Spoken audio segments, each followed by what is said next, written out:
Hi friends, రెండవ భాగానికి సుస్వాగతం.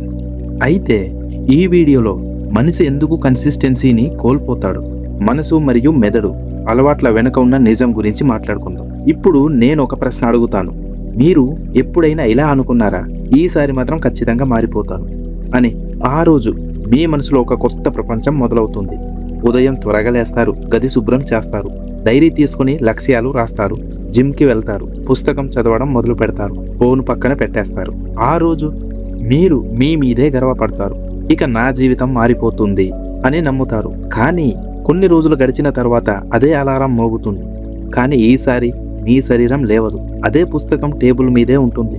అదే జిమ్ బ్యాగ్ మూలలో పడిపోతుంది. మళ్ళీ పాత అలవాట్లు, మళ్ళీ మీ పాత జీవితం, మళ్ళీ అదే నిరాశ.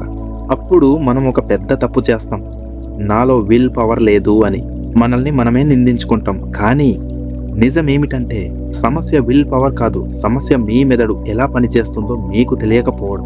మన మెదడు ఒక విచిత్రమైన యంత్రం. అది మీ కలలను ముందుగా కాపాడదు, ముందుగా మీ ప్రాణాలను కాపాడుతుంది. ఇక్కడ ఒక ఉదాహరణ చూసుకున్నట్లయితే శాస్త్రవేత్తలు ఒక ఆసక్తికరమైన విషయం చెప్తున్నారు. మన మెదడులోని న్యూరాన్లు మనం ఒక పనిని మళ్ళీ మళ్ళీ చేసినప్పుడు కొత్త సంబంధాలను ఏర్పరుస్తాయి. దీనినే న్యూరోప్లాస్టిసిటీ అంటారు. అంటే మీరు ప్రతిరోజు చేసే పని మీ భవిష్యత్తును మాత్రమే కాదు, మీ మెదడును కూడా మార్చేస్తుంది. అందుకే మొదటి రోజు కష్టంగా అనిపించిన పని 30 రోజుల తర్వాత కొంచెం సులభంగా అనిపిస్తుంది. 90 రోజుల తర్వాత అదే పని మీ వ్యక్తిత్వంలో భాగమైపోతుంది.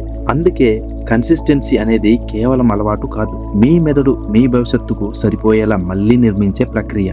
ఇక్కడ ఇంకో ఉదాహరణని తీసుకున్నట్లయితే ఒక నది ఒక భారీ రాయిని చూసి ఎప్పుడూ భయపడదు. ఎందుకంటే ఆ నదికి తెలుసు, రాయిని పగలగొట్టడానికి బలం అవసరం లేదని, ప్రవహిస్తూనే ఉండాలని. ప్రతిరోజు అదే దారి, అదే ప్రవాహం, అదే ఓర్పు. సంవత్సరాలు గడిచాక ఆ రాయే నదికి దారి ఇస్తుంది. జీవితం కూడా ఇలాగే ఉంటుంది. సమస్యలు రాళ్ళ లాంటివి, మీ కన్సిస్టెన్సీ నది లాంటిది. రాయి ఎంత గట్టిగా ఉన్నా నది ఎప్పుడూ ఆగదు. అందుకే చివరికి గెలిచేది బలం కాదు, ఆగకుండా ముందుకు సాగిన ఓర్పు మాత్రమే. వేల సంవత్సరాల క్రితం మన పూర్వీకులు జీవితం అడవుల్లో గడిచేది. ప్రతిరోజు ప్రమాదం, ప్రతిరోజు ఆకలి, ప్రతిరోజు పోరాటం. అప్పుడు మెదడు ఒక నియమం నేర్చుకుంది, ఎంత తక్కువ శక్తి ఖర్చు చేస్తే అంత సురక్షితం. ఆ నియమం ఇప్పటికీ మారలేదు. అందుకే మీరు కొత్త పని మొదలుపెట్టినప్పుడు మీ మెదడు అడుగుతుంది, ఇది అవసరమా, ఇంత కష్టం ఎందుకు, రేపటి నుంచి చేస్తే ఏమవుతుంది? ఆ స్వరం మీ శత్రువు స్వరం కాదు, అది మీ మెదడు. అది మిమ్మల్ని చెడ్డవాడిని చెయ్యాలని కాదు, సౌకర్యంగా ఉంచాలని చూస్తుంది. కానీ అక్కడే ఒక ప్రమాదం ఉంది. సౌకర్యం కొద్దిసేపు ఆనందాన్ని ఇస్తుంది, కానీ అదే సౌకర్యం నెమ్మదిగా మీ సామర్థ్యాన్ని దొంగలిస్తుంది. ఒకరోజు పని మానేస్తే ఏమీ జరగనట్టు అనిపించదు, రెండో రోజు కూడా పర్వాలేదనిపిస్తుంది, మూడో రోజు అది అలవాటుగా మారిపోతుంది. చూస్తుండగానే ఒక చిన్న నిర్ణయం ఒక పెద్ద జీవితాన్ని మార్చేస్తుంది. ఇప్పుడు మరో విషయం, మీరు సోషల్ మీడియా ఓపెన్ చేస్తారు, ఒక వీడియో, మరొక వీడియో, మరొక వీడియో. ప్రతి వీడియో తర్వాత మీ మెదడులో ఒక చిన్న ఆనందం పుడుతుంది. దానినే శాస్త్రవేత్తలు డోపామైన్ అంటారు. ఇది మన శరీరంలో సహజంగా ఉండే రసాయనం. కానీ తక్షణ ఆనందానికి మనం ఎక్కువగా అలవాటు పడితే మన మెదడు కష్టపడి వచ్చే ఆనందాన్ని తక్కువగా భావించడం మొదలు పెడుతుంది. అందుకే 10 సెకండ్ల వీడియో చూడటం సులభం అనిపిస్తుంది, కానీ 10 పేజీలు చదవడం కష్టంగా అనిపిస్తుంది. ఒక గంట ఫోన్ పట్టుకోవడం సులభం, కానీ ఒక గంట లక్ష్యం కోసం పనిచేయడం భారంగా అనిపిస్తుంది. గమనించారా? సమస్య పని కాదు, సమస్య తక్షణ సుఖానికి మనం బానిస కావడం. విజయం మాత్రం ఎప్పుడు ఆలస్యంగా వస్తుంది. అందుకే విజయాన్ని ప్రేమించే ముందు ఆలస్యంగా వచ్చే ఫలితాన్ని కూడా ప్రేమించడం నేర్చుకోవాలి. ఇప్పుడు నేను ఒక గుండెను తాకే ఒక నిజం చెప్తాను. మనిషిని నాశనం చేసేది ఒక పెద్ద తప్పు కాదు, ప్రతిరోజు చేసే చిన్న చిన్న రాజీలు. ఈ రోజు మాత్రమే వదిలేస్తాను, రేపటి నుండి ఖచ్చితంగా చేస్తాను, ఇప్పుడు 3 లేదు. ఈ 3 వాక్యాలు లక్షల కలలను సమాధి చేశాయి. ఎందుకంటే రేపు అనే రోజు క్యాలెండర్లో వస్తుంది, కానీ మనసులో చాలాసార్లు రాదు. ఇంకో గొప్ప అపోహ ఉంది. చాలా మంది అంటారు, నాకు మోటివేషన్ వస్తే పని చేస్తాను, కానీ నిజమైన విజేతలు అలా అనరు. వాళ్ళు అంటారు, నేను పని చేస్తాను అందుకే మోటివేషన్ వస్తుంది. ఇది చాలా పెద్ద తేడా. ఎందుకంటే భావాలు ఎప్పుడు స్థిరంగా ఉండవు. ఈ రోజు ఉత్సాహంగా ఉంటారు, రేపు అలసిపోతారు, మరుసటి రోజు బాధగా ఉంటుంది, ఇంకో రోజు కోపంగా ఉంటుంది. మీరు భావాల్ని బట్టి పనిచేస్తే మీ జీవితం కూడా భావాల్లాగే మారిపోతూ ఉంటుంది. కానీ మీరు విలువలను బట్టి పనిచేస్తే మీ జీవితం స్థిరంగా మారుతుంది. అందుకే డిసిప్లిన్ అంటే మూడు ఉన్నప్పుడు పని చేయడం కాదు, మూడు లేకపోయినా చేయాల్సిన పనిని చేయడం. ఇదే కన్సిస్టెన్సీకి అసలు రూపం. అయితే డిసిప్లిన్ అంటే ఏమిటో మాకు తెలుసని చాలా మంది అనుకుంటారు. కానీ మీరు అనుకుంటున్నది అది అసలు వేరు. అంటే నా ఉద్దేశం సైలెంట్గా ఉండడం, వరుసగా నడవడం, సమయం పాటించడం అని మాత్రమే చాలా మంది అనుకుంటుంటారు. అటువంటి వాళ్ళ గురించి డిసిప్లిన్ అంటే ఏమిటి అనే ఈ కాన్సెప్ట్ మీద ఒక మంచి వీడియో చేశాను. అది కూడా చూడని వాళ్ళు ఎవరైనా ఉంటే తప్పగా చూడండి.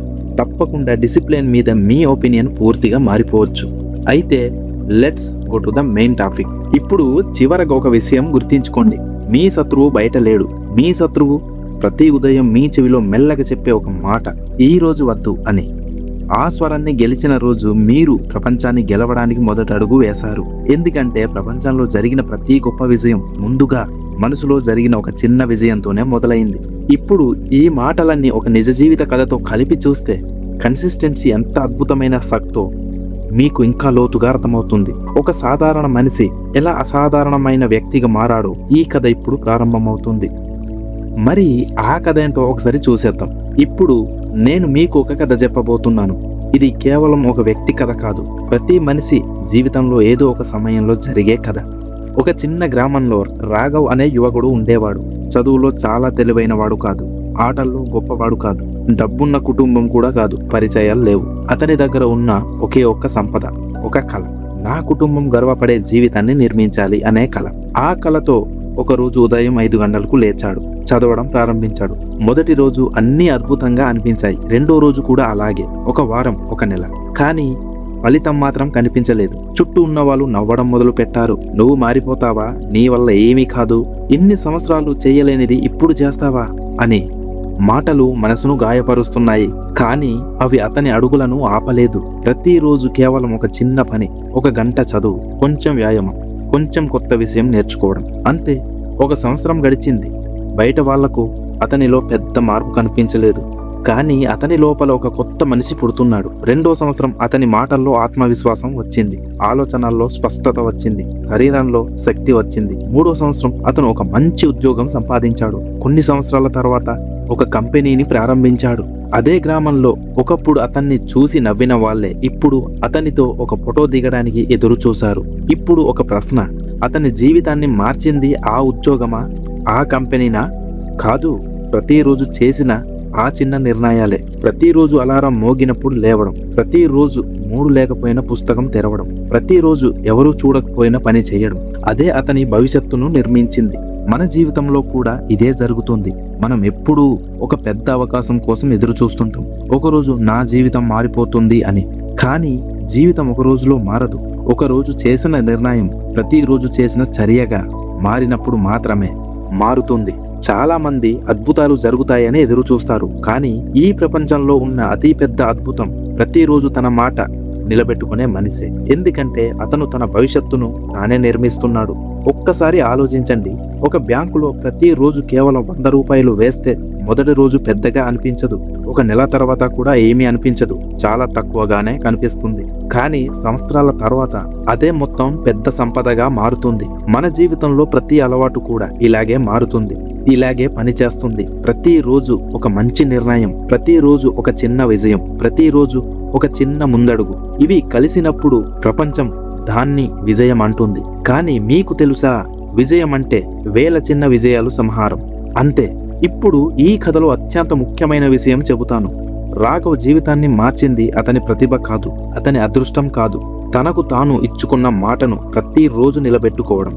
మనం ఇతరులకు ఇచ్చిన మాట విరిస్తే ఒక సంబంధం పోతుంది, కానీ మనకు మనం ఇచ్చిన మాట విరిస్తే మన ఆత్మవిశ్వాసమే పోతుంది. అందుకే ప్రతిరోజు మీరు చేసే చిన్న పని కేవలం మీ లక్ష్యాన్ని దగ్గర చెయ్యదు, మీకు మీ మీద నమ్మకాన్ని కూడా పెంచుతుంది. మరియు ప్రపంచంలో తనను తాను నమ్మే మనిషిని ఎవ్వరు ఎక్కువ కాలం ఆపలేరు. ఇప్పుడు ఒక ప్రశ్న, మీ జీవితంలో మీరు ఈ రోజు ప్రారంభించగల ఒక చిన్న పని ఏమిటి? అది 5 నిమిషాలైనా సరే, ఒక పేజీ చదవడమైనా సరే, 10 పుషప్స్ అయినా సరే, ఒక పారాగ్రాఫ్ రాయడమైనా సరే. చిన్నదిగా అనిపించవచ్చు, కానీ గుర్తించుకోండి, పర్వతాలు కూడా ఇసుక రేణువులతోనే తయారవుతాయి, సముద్రాలు కూడా నీటి చుక్కలతోనే నిండుతాయి, మహానుభావులు కూడా చిన్న చిన్న కన్సిస్టెంట్ నిర్ణయాలతోనే తయారవుతారు. ఇప్పుడు మనం ఇంకో లోతైన విషయానికి వెళ్దాం. అయితే తరువాతి భాగం వీడియోలో కన్సిస్టెన్సీ మీ జీవితాన్ని మాత్రమే కాదు, మీ వ్యక్తిత్వాన్ని, మీ గుర్తింపును, మీ భవిష్యత్తును ఎలా పూర్తిగా మార్చేస్తుందో అదే అప్పుడు తెలుసుకుందాం. మరి మీకు ఈ వీడియో ఎలా అనిపించిందో తప్పకుండా కామెంట్ చేయండి. ఈ వీడియో మీకు నచ్చినట్లయితే మీ వంతుగా ఒక లైక్ తప్పకుండా.